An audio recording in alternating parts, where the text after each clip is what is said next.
Hi అండి, అందరు బాగున్నారా? మేమైతే చాలా చాలా బాగున్నామండి. ఈరోజు మన వీడియో బంగాళదుంప గ్రీన్ కర్రీ చేస్తున్నానండి. చాలా బాగుంటుందండి. ఒకసారి చేసే విధానం చూపిస్తాను చూడండి. ముందుగా బంగాళదుంపలను ఉడకబెట్టుకున్నాను, కొంచెం సాల్ట్ వేసుకొని.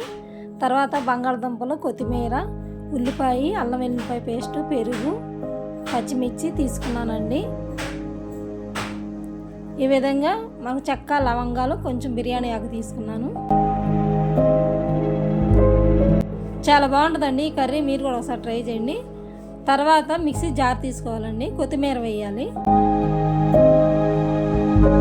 పుదీనాకు వేయాలి,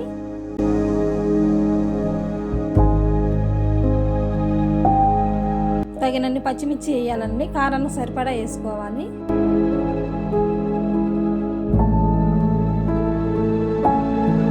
రెండు మూడు స్పూన్లు పెరుగు వేయాలండి.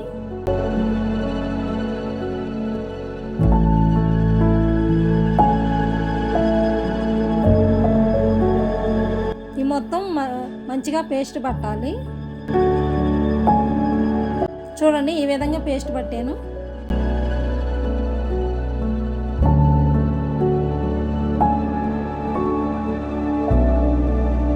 పొయ్యి మీద కడాయి పెట్టుకోవాలండి. తగినంత ఆయిల్ కూడా పోసుకోవాలి.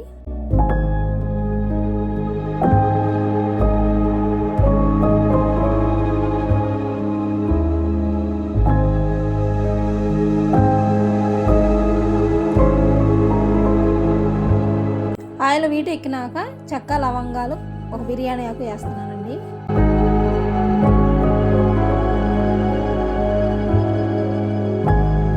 ఇప్పుడు ఉల్లిపాయలు కూడా వేయాలండి. ఉల్లిపాయలు సన్నగా తరుక్కున్నాను. ఈ విధంగా ఉల్లిపాయలు కూడా వేసి మొత్తం మన గోల్డెన్ కలర్ వచ్చే వరకు ఫ్రై చేయాలి.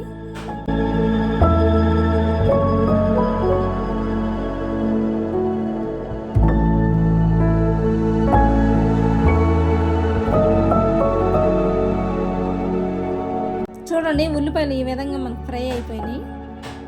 ఇప్పుడు అల్లం వెల్లిపాయ పేస్ట్ వేస్తున్నాను. కొంచెం పచ్చి స్మెల్ పోయే వరకు అల్లం వెల్లిపాయ పేస్ట్ కూడా ఫ్రై చేయాలి.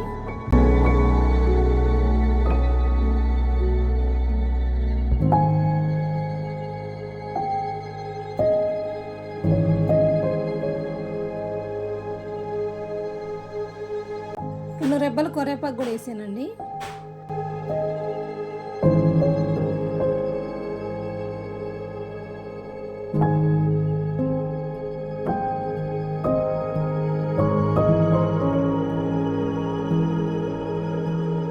ఇప్పుడు ముందుగా మనం పేస్ట్ పెట్టుకున్నాం కదండి, కొత్తిమీర, పుదీనాకు, ఆ పేస్ట్ అంతా వేయాలి.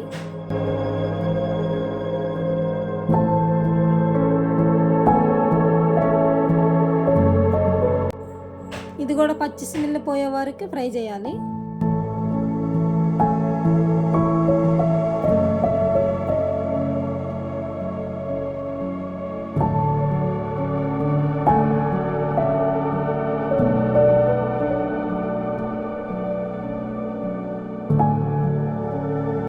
చూడండి, మనకి ఆయిల్ పైకి వచ్చింది.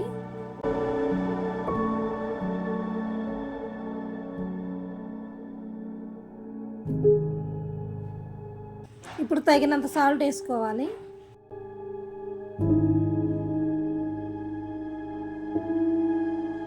పసుపు ఒక అర స్పూన్ వేస్తున్నానండి.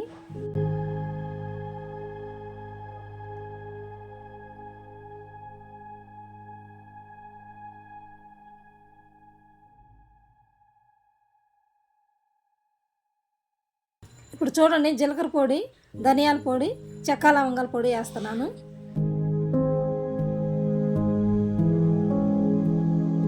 మొత్తం కలిసే వరకు కలిపి మొత్తం పైకి ఆయిల్ తేలాలండి. దీంట్లో ఏంటంటే మనకి పచ్చిమిర్చి వేసాం కాబట్టి కారం వేయాల్సిన అవసరం లేదండి. చాలా బాగుంటుంది ఈ కర్రీ. చపాతీలోకి, రోటీలోకి తినొచ్చు. రైస్లో కంటే మనకి చపాతీలోకి చాలా బాగుంటుందండి. ఈ విధంగా మనకు ఆయిల్ చూడండి పైకి తేలింది.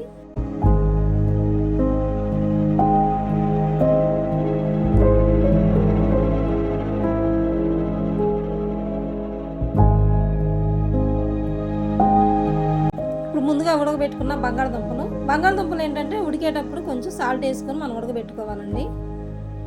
మొత్తం వేస్తున్నాను. కలిసే వరకు కలపాలి.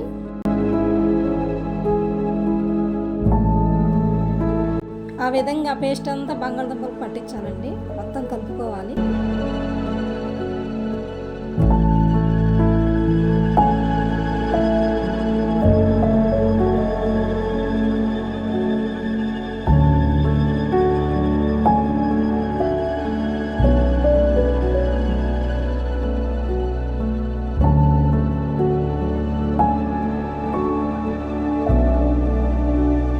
ఇప్పుడు ఆ మిక్సీ జార్లో కొంచెం వాటర్ వేసి ఆ వాటర్ పోయాలండి. ఆ వాటర్ కానీ సరిపోతే కొంచెం వాటర్ పోసుకొని మనం మొత్తం ఆయిల్ పైకి తేలే వరకు ఉడకబెట్టాలి.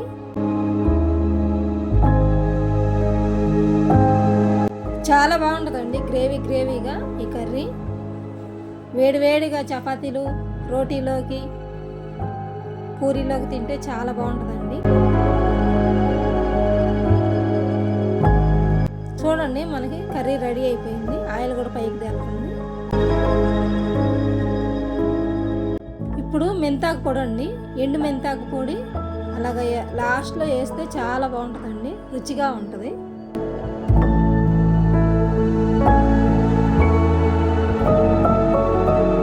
వేసినాక మొత్తం ఒకసారి కలబెట్టాలి.